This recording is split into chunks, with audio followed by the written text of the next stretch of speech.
Is-Substance Misuse Outpatients Unit f'Tal-Pjetà illum ma jilqax business li għandhom problema tal-opiates jew li jkollhom bżonn il-methadone imma wkoll nies bi problemi varji ta' dipendenza bħalma spjegat il-Clinical Chairperson għas-Substance Misuse Outpatients Unit Dr. Anna Maria Vella. Hawnhekk naraw kull tip u kull professjoni u kull livell soċjali u kull età.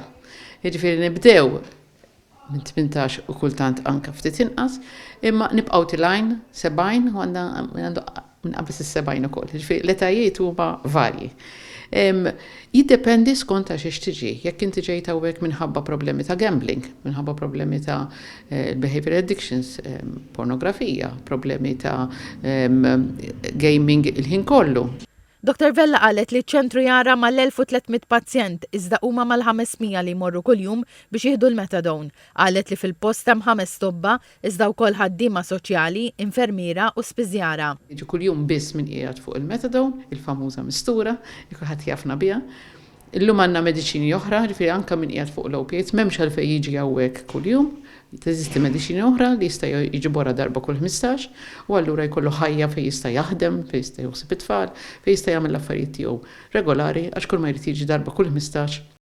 Enfasizzat li l-fatt li wieħed imur għal metadone ma jfissirx li hu drogat. Dr. Anna Maria Vella qalet li proġett li qed issir ħidma fuqu u biex jintlaħaq is-settur mediku. Tobba, nurses, min għandhom il-mediċini ħafna available u jkollhom problemi, allura jibżaw imorru għall-għajnuna.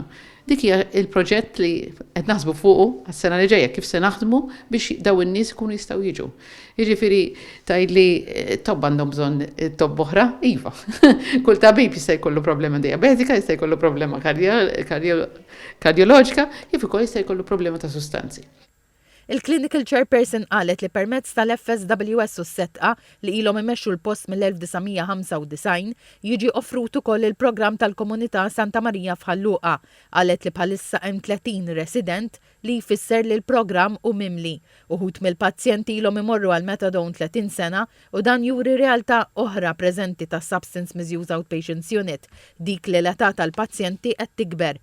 Qabel l-età medja kienet ta' 25 sena, issa telha tal-35 sena. Spjegat li dan ifisser li l-problemi mediċi u soċjali żdiedu.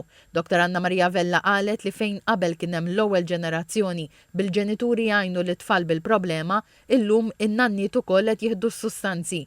Qalet ukoll li bħalissa l-iktar sustanza abbużata mhijiex l-eroina imma l-alkoħol warajh il-kannabis u mbagħad il-kokaina.